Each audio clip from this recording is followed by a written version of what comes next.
Shalom, selamat pagi semuanya. Puji Tuhan, terima kasih untuk tim yang melayani.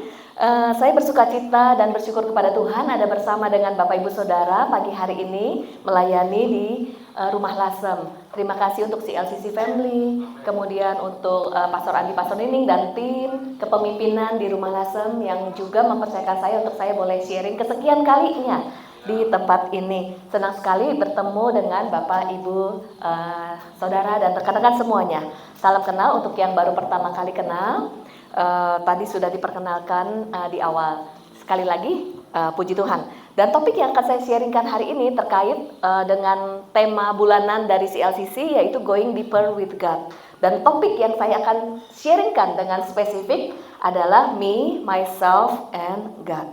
Jadi dalam kehidupan atau journey kita menjalani kehidupan kekristenan kita mengikuti Tuhan, seringkali kita berfokus dengan apa yang di luar, what I am doing. Tetapi sebenarnya Tuhan itu berfokus kepada apa yang ada di kedalaman hati kita. Tuhan itu berfokus kepada diri kita. Sebagai contoh, kalau kita berdoa, biasanya doa-doa kita yang kita minta adalah fokusnya kepada bagian eksternal loh, bagian outernya. Contoh, kalau kita berdoa, misalnya Tuhan, saya berdoa supaya usaha saya berhasil. Itu bagian eksternal atau internal? Eksternal, betul? Kemudian kita berdoa, Tuhan, saya berdoa supaya saya diberikan hikmat. Ketika saya berhikmat, saya lebih kreatif. Lalu ketika saya belajar, saya studi, nilai saya lebih baik, dan nanti saya lebih sukses. Itu eksternal atau internal? Eksternal lagi, betul? Eksternal, kemudian juga performance kita. Kemudian juga kita berdoa minta berkat, mujizat, dan itu rata-rata yang kita minta kepada Tuhan. Itu sebenarnya nggak salah. Tetapi Tuhan itu peduli dengan diri kita dan hati kita loh. Makanya firman Tuhan menuliskan manusia melihat yang tampak luar, manusia mengejar apa yang di luar, bagaimana penampilan di luar, apa kata orang, tapi Tuhan peduli dengan hati kita. Dan ketika Yesus mati di kayu salib, nggak hanya menebus dosa kita, tapi Tuhan rindu memulihkan setiap pribadi kita. Tuhan rindu membongkar kedalaman hati kita. Tuhan rindu untuk masuk lebih deeper lagi ke dalam diri kita. Karena Tuhan rindu kita bertumbuh menjadi seperti yang Tuhan inginkan dan mengenal Dia lebih dalam lagi. Amin. Itu sebabnya yuk kita izinkan Tuhan bongkar kedalaman hati, Tuhan pulihkan. Kemudian kita semakin mengenal Dia secara pribadi, kita bisa mempercayai Dia dan juga memiliki relasi yang semakin intim dengan pengenalan yang bertumbuh akan Dia. Sekarang kita lihat yuk, bagaimana pengenalan kita akan Tuhan. Kita baca ayat ini salah satu ayat favorit saya. Yuk kita baca sama-sama. 2, 3. Sehingga oleh imanmu Kristus diam di dalam hatimu dan kamu berakar serta berdasar di dalam kasih, supaya kamu bersama-sama dengan segala orang kudus dapat memahami betapa lebarnya dan panjangnya dan tingginya dan dalamnya kasih Kristus dan mengenal kasih itu, sekalipun ia melampaui segala pengetahuan, supaya kamu dipenuhi di dalam seluruh kepenuhan Allah. Ketika kita mengenal Dia, apakah kita memiliki keyakinan I am loved unconditionally? Siapa yang yakin bahwa kita dikasihi tanpa syarat? Boleh saya lihat? Kita dikasihi Tuhan tanpa syarat. Yakin? Yakin? Oke, sekarang saya mau tanya nih, berandai-andai Bapak, Ibu, dan rekan-rekan mendapat kesempatan mengadopsi anak di panti asuhan. Jadi boleh pilih nih, adopsi anak di panti asuhan. Yang belum menikah, ceritanya papa dan mama mau mengadopsi anak supaya menjadi adik di rumah. Kira-kira kalau dikasih pilihan, mana yang dipilih? Yang diadopsi, baju kotak-kotak atau baju merah? Regu A? Kotak-kotak atau merah? Regu B? Kompak merah. Kenapa pilih yang merah? Baik-baik, yang ini bandel ya. Oke, pilih yang mana? Rambut keriting atau rambut lurus? Wow, sepakat, kompak. Kemudian pilih yang mana nih? Yang di penjara atau yang berprestasi? Oke, kompak banget. Lalu pilih yang mana, sakit mental atau sehat mental dan ceria? Wow, kita manusia pasti pilih yang baik, yang nurut, yang taat, yang lovable, sehat secara mental. Bukankah ketika Yesus mati di kayu salib, kita diadopsi menjadi anak dari Allah Bapa kita, betul? Dan ketika kita diadopsi, bukan di dalam posisi kita baik-baik, bukan kita lebih nurut dari yang lain, justru kita sering menolak Dia, kita hidup di dalam dosa, kita nggak mau mengenal Dia. Dan ketika Yesus mati buat setiap kita, kita menjadi anaknya, bukan karena kita lebih taat dari yang lain loh. Itu yang dinamakan anugerah. Justru sejak kita masih berdosa, bahkan kita belum mengenal Dia pun, kita menolak Dia pun, Dia mati buat setiap kita karena kasih-Nya. Itulah kasih tanpa syarat dari Tuhan bagi setiap kita. Namun seringkali kita nggak menyadari. Jadi kita nih punya distorted thinking of God. Jadi kita punya cara pandang yang sebenarnya salah tentang Tuhan. Kenapa kita punya cara pandang yang nggak tepat tentang Tuhan? Karena ada dari berbagai pengalaman dan juga pengetahuan secara manusia. Contohnya, bagaimana pengalaman kita dibesarkan dan berelasi dengan orang tua itu sangat mempengaruhi cara pandang kita kepada Tuhan. Misal kita yang dibesarkan oleh orang tua yang otoriter. Orang tua yang otoriter, cara mendidiknya tuh suka bilang gini, kalau kamu nggak nurut, nanti Tuhan marah dan Tuhan hukum kamu. Betul nggak? Kalimat itu sering dengar. Kalau kamu nakal, nanti kamu dihukum dan tidak disayang. Nah, seorang anak yang sering mendengar seperti ini, kemudian tertanam dalam pemikirannya bahwa Tuhan juga adalah Tuhan yang suka menghukum, sehingga apa yang terjadi ketika kita mengalami pengalaman buruk di dalam kehidupan, kita berpikir ini hukuman Tuhan. Padahal bukankah kita memang manusia yang terhukum, manusia yang terkutuk? Justru Yesus mati di kayu salib untuk membebaskan kita dari hukuman kekal. Jadi Tuhan kita nggak seperti itu. Amin. Kemudian ada lagi, kita yang dibesarkan oleh orang tua yang memanjakan. Orang tua yang memanjakan, apapun yang diminta dikasih. Sehingga anak yang dibesarkan oleh orang tua yang suka memanjakan, kemudian melihat orang tua itu tempat untuk meminta-minta. Sehingga ketika mengikuti Kristus, menjadikan Dia tempat untuk meminta-minta. Jadi datang ke gereja, ikut Tuhan, kemudian minta supaya keinginan kita diikuti. Nah, tanpa sadar kalau kita punya pandangan kepada Tuhan seperti itu, berapa banyak orang Kristen 1000 kebaikan Tuhan mudah dilupakan hanya karena satu doa yang belum dijawab atau satu ujian yang Tuhan izinkan datang dalam hidup kita karena kita menjadikan Tuhan tempat untuk meminta-minta dan melakukan apa yang kita inginkan. Kita jadi kecewa. Kemudian ada lagi seorang anak yang dibesarkan oleh orang tua yang memiliki kasih yang bersyarat. Misalnya orang tua tuh suka bilang gini, kalau kamu nilai 100, wow kamu anak kebanggaan papa. Kalau kamu misalnya nilainya 100, wah kamu tuh baru anak papa mama. Tapi di dalam hidup ketika nilai kita hanya 50, jadi kita berpikir sayangnya papa dan mama diskon juga 50 terhadap kita. Itu kan kasih yang bersyarat, betul? Ini mempengaruhi loh. Jadi ini terpengaruh ketika saya mengikuti Tuhan. Saya bertobat waktu saya kuliah, lalu saya melayani. Dulu saya berpikir begini, kalau semakin saya taat kepada Tuhan, maka Tuhan semakin lebih sayang kepada saya. Itu pemikiran saya. Kemudian ketika saya melayani semakin rajin nih ya, saya berpikir saya menjadi anak kesayangannya.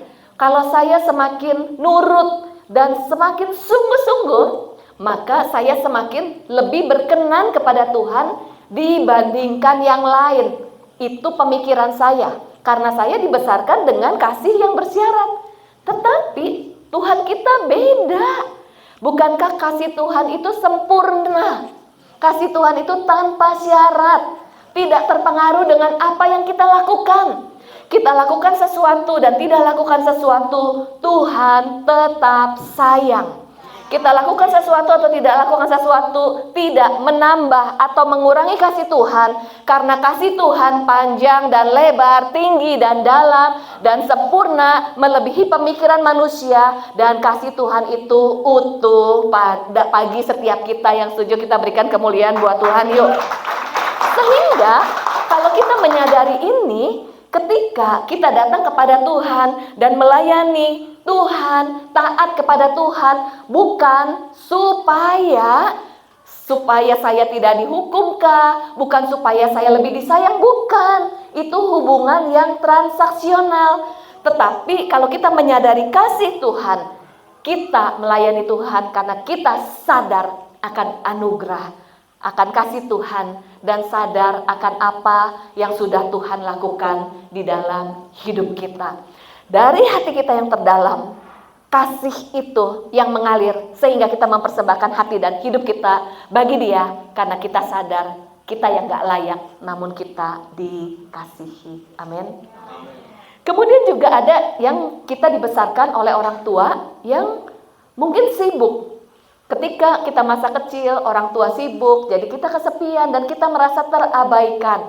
Nah, kalau kita dibesarkan oleh orang tua seperti ini, jadi kita berpikir ketika kita mengalami masalah, wah ini Tuhan meninggalkan saya dan mengabaikan saya. Padahal Tuhan gak pernah loh meninggalkan kita dan mengabaikan kita. Kemudian ada lagi, mungkin kita yang memiliki pengalaman spiritual yang berbeda. Jadi saya dibesarkan oleh orang tua yang setiap hari menyembah menggunakan hio, dan ini kan kepercayaan yang berbeda ya. Tapi itu mempengaruhi loh pengenalan saya akan Tuhan. Jadi mama, papa di rumah tuh ada altar, sembahyang gitu. Terus saya tanya, ini di masa kecil saya tanya, kita sembahyang buat apa gitu? Papa mama mempersembahkan gitu ya, ada makanan dan sebagainya. Papa mama tuh bilang gini, kita mempersembahkan kepada dewa-dewa supaya ada supayanya. Kalau kita bersalah, menyenangkan dewa-dewa biar gak dihukum. Supaya nanti dewa-dewa senang, kita lebih diberkati. Supaya nanti dewa-dewa senang, apa yang kita minta dikabulkan. Jadi mempersembahkan supaya. Tapi itu tertanam loh. Sehingga ketika saya mengikuti Tuhan Yesus, saya ke gereja, menyembah Tuhan, doa, dan beribadah. Tapi tertanam supaya. Ini beda banget ya. Kan kita mempersembahkan hati hidup kita kepada Tuhan. Bukan hubungan yang transaksional, tetapi kita mengikuti Tuhan, mempersembahkan hati dan hidup karena Dia terlebih dulu mengasihi setiap kita. Amin. Apakah kita sadar dan yakin I am loved unconditionally? Apapun keadaan kita, Tuhan tetap mengasihi kita secara utuh. Itulah dahsyatnya Tuhan kita.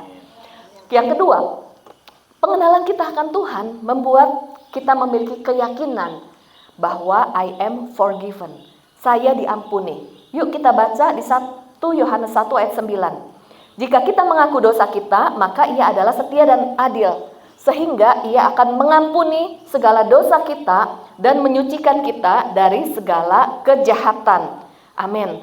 Kalau kita berdosa, kita minta ampun, Tuhan pasti mengampuni. Namun seringkali kita yang tidak yakin bahwa kita sudah diampuni loh. Jadi kita hidup di dalam rasa bersalah. Saya mau sharing tentang guilt and shame. Mungkin ada yang baru pertama kali dengar guilt. Jadi guilt itu apa? Guilt adalah rasa bersalah. Setiap kita punya perasaan bersalah dan menyesal, setuju?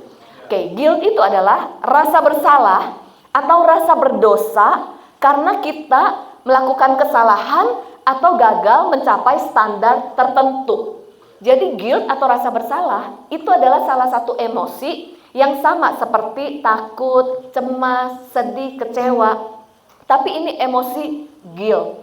Dan guilt itu diberikan oleh Tuhan dan berguna di dalam kehidupan kita. Apa gunanya dari guilt atau rasa bersalah? Jadi gini, kita ini kan manusia tidak sempurna. Karena kita nggak sempurna, kita bisa melakukan kesalahan. Setelah melakukan kesalahan, kita menyesal. Menyesal itu berguna supaya apa? Kita bertobat, lalu belajar, memperbaiki, dan bertumbuh. Bagus itu. Tapi ada guilt yang tidak sehat, yaitu kita terus-menerus dikuasai rasa bersalah. Itu nggak sehat loh. Terus hidup mudah terintimidasi, ataupun kita nggak salah, namun kita merasa bersalah sepanjang hidup. Itu adalah rasa bersalah yang nggak sehat. Kalau kita hidup dikuasai rasa bersalah, kita lihat apa yang tertulis di Mazmur 38. Rasa bersalah itu bisa menjadi belenggu dalam kehidupan kita. Apa dampaknya? Apa dampaknya nih? Dampaknya terhadap hubungan dengan Tuhan. Jadi kita merasa Tuhan itu nggak sayang sama kita. Lalu waktu di dalam kehidupan kita mengalami pengalaman negatif, kita berpikir ini karena hukuman Tuhan, ini karena Tuhan tuh nggak sayang, apa Tuhan mengampuni saya. Itu kan mempengaruhi. Jadi kita tertuduh dan nggak layak, terintimidasi. Kemudian rasa bersalah yang nggak sehat itu membuat kita juga jadi suka menyalahkan diri sendiri. Terintimidasi, terus-menerus hidup di dalam penyesalan. Jadi banyak loh orang yang hidup di dalam penyesalan, itu menjadi beban. Kemudian kalau kita terus-menerus hidup di dalam rasa bersalah, kita nggak yakin Tuhan sudah mengampuni kita. Jadi Tuhan pasti sudah mengampuni, tapi kita yang nggak yakin. Akhirnya jadi kita menjadi seseorang yang suka mengkritik diri sendiri loh. Mengkritik diri sendiri, menyalahkan diri sendiri.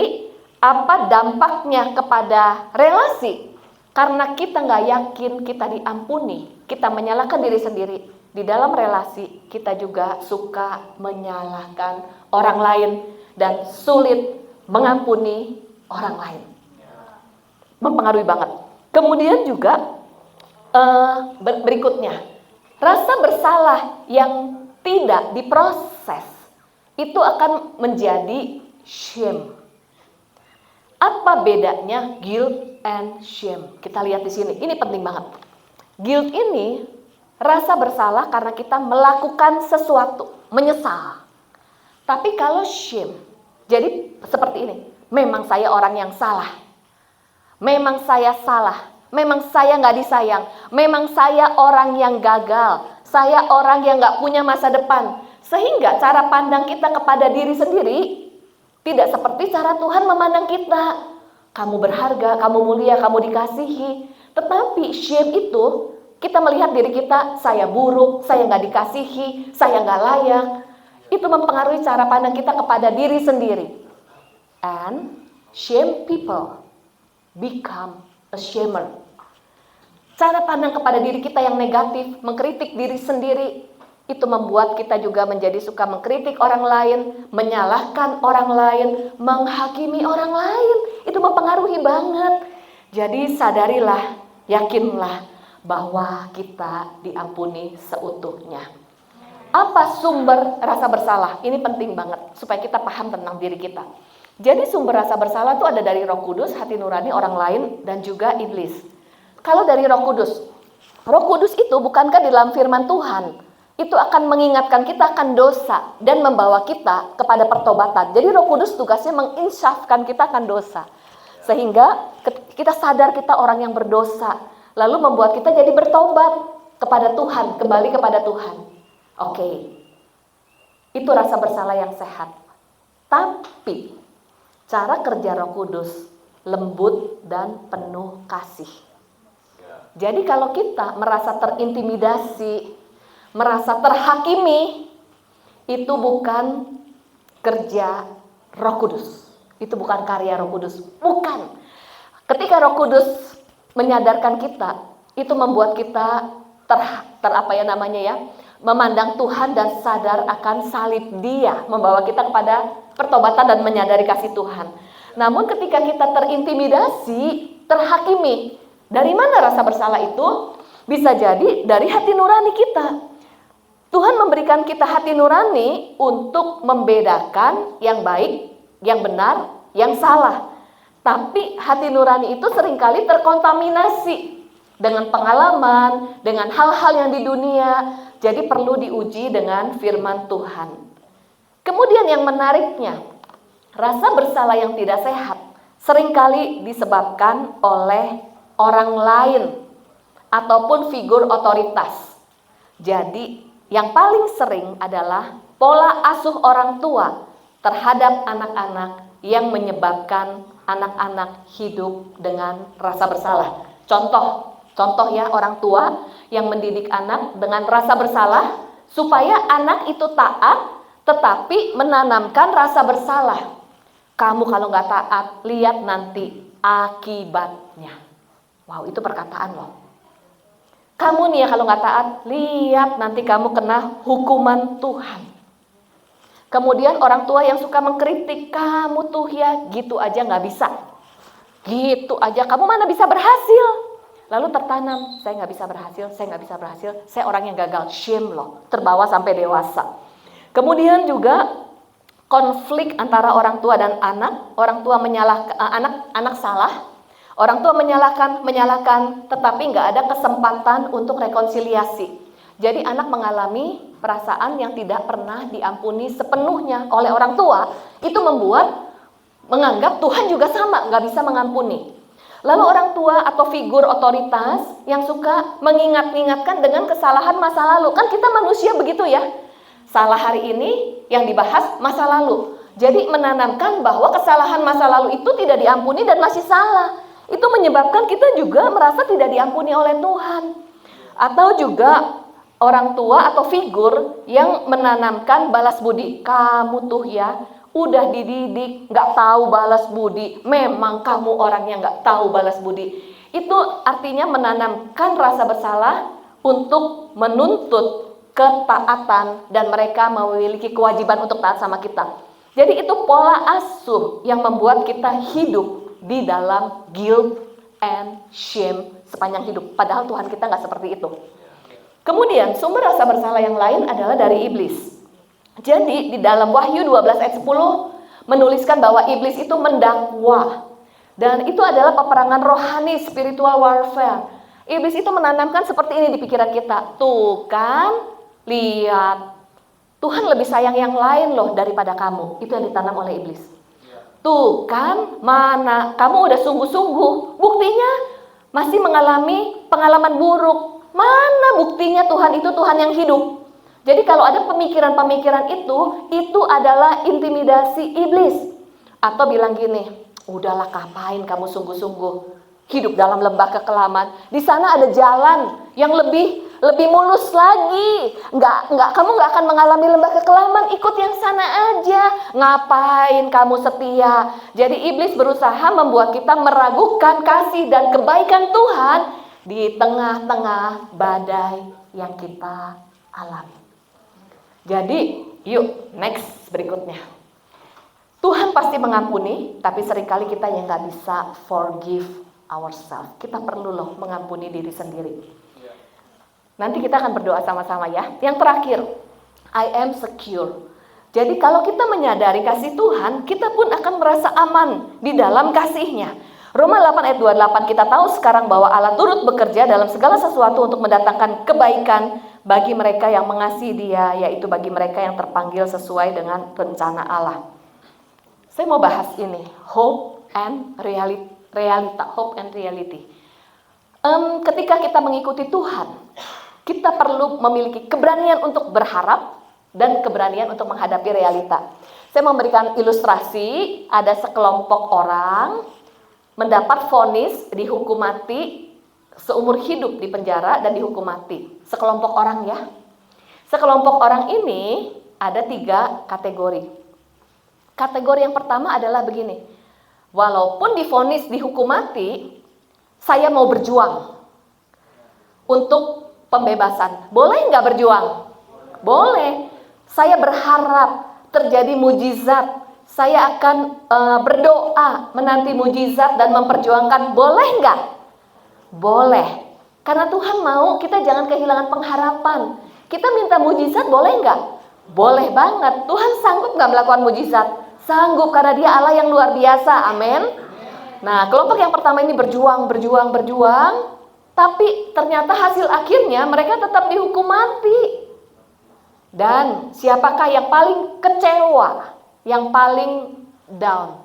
Adalah kategori yang paling optimis. Wah, kenapa orang yang paling optimis yang paling kecewa? Karena fokusnya adalah kapan saya bebas, kapan saya bebas, kapan saya bebas, kapan saya bebas. Jadi fokusnya adalah doa saya dijawab sesuai seperti yang saya mau. Itu kategori yang pertama. Kategori yang kedua, nggak mau berharap, percuma berdoa. Ngapain berdoa, toh sama aja, nanti juga kecewa hasilnya. Pernah nggak kita sama Tuhan gitu? Pernah ya, artinya kita nggak berani berharap, udah kecewa duluan. Tapi kategori yang ketiga, berani berharap, yuk kita terus berjuang, mengusahakan berdoa. Tetapi selama masa penantian, kapan saya dibebaskan, orang yang kategori ketiga ini, selama masa penantian, dia bisa menyesuaikan, beradaptasi di penjara, tetap bisa berkarya untuk memuliakan Tuhan. Sampai kapan? Kategori yang ketiga ini memiliki keyakinan, walaupun realitanya tidak dibebaskan dan tetap dihukum mati, tapi percaya bahwa Tuhan tetap baik dan mengasihi. Memiliki keyakinan akan kasih Tuhan. Makanya di Mazmur Asaf menuliskan, sekalipun dagingku dan semua yang ada di dunia ini habis lenyap, tapi gunung batu kita adalah Allah selama-lamanya. Kasih Tuhan, kematiannya di kayu salib, itu harta yang terbesar dalam hidup kita. Dan kita menjangkarkan hidup kita bukan dengan apa yang di dunia, tapi ada di dalam Dia. Amin. Yuk, kalau kita mau lihat seberapa besar kasih Tuhan, saya mau mengajak kita melihat sebuah video ya. Kita lihat sebuah video.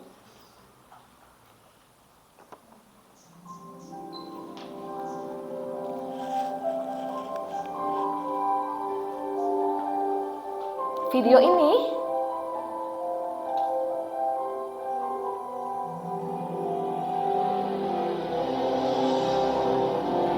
menceritakan kehidupan seorang ayah yang memiliki anak satu-satunya yang dikasihi.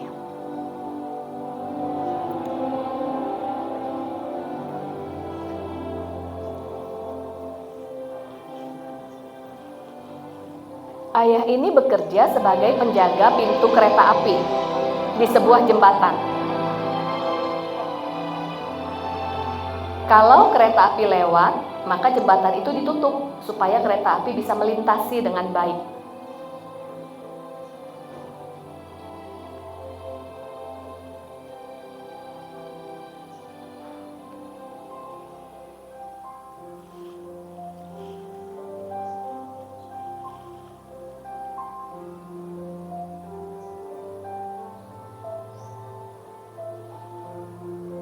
Di dalam kereta ini mungkin ada orang yang gak punya tujuan hidup, hidup di dalam dosa, hidup di dalam kecanduan kah?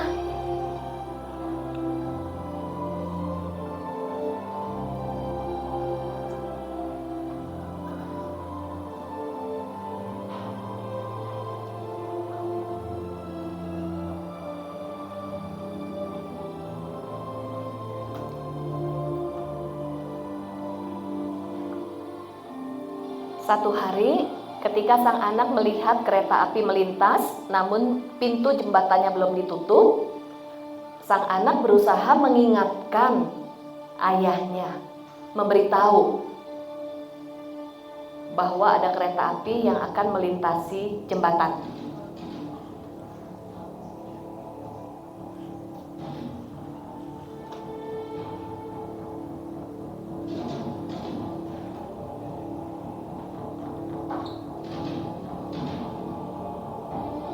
Namun sang anak nggak cuma mengingatkan, tapi berusaha menolong ayahnya menutup pintu kereta api itu.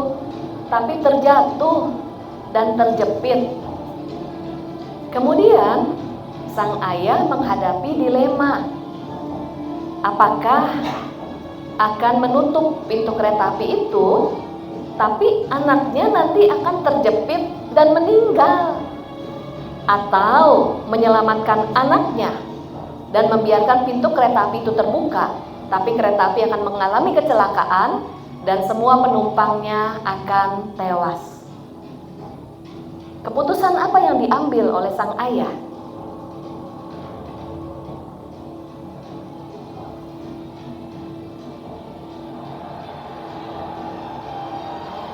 Dan sang ayah memutuskan untuk mengorbankan anak satu-satunya yang dikasihi, untuk menyelamatkan semua penumpang yang ada di dalam kereta api itu. Bukankah kita adalah orang-orang yang berada di dalam kereta api itu? Kita hidup dalam dosa, terkutuk, gak punya tujuan hidup. Tapi karena begitu besar kasih Allah akan dunia ini, sehingga Ia mengaruniakan anak satu-satunya yang dikasihi, Tuhan Yesus Kristus, untuk mati di kayu salib, menebus dosa setiap kita, supaya kita yang percaya kepadanya tidak binasa, namun beroleh hidup yang kekal. Seberapa berharganya hidup kita? Ketika Tuhan menebus kita, Tuhan menebus dengan nyawa Yesus Kristus. Jadi kita lebih berharga daripada seluruh ciptaannya. Tuhan menebus kita bukan dengan seisi dunia ini, tetapi dengan nyawa Yesus Kristus. Kalau kita sadar hidup kita berharga, maka pasti kita tidak akan mengisi hidup kita dengan perkara yang sia-sia. Ketika kita sadar hidup kita berharga dari hati kita yang terdalam, kita akan mempersembahkan hati dan hidup dan melayani Dia. Amin.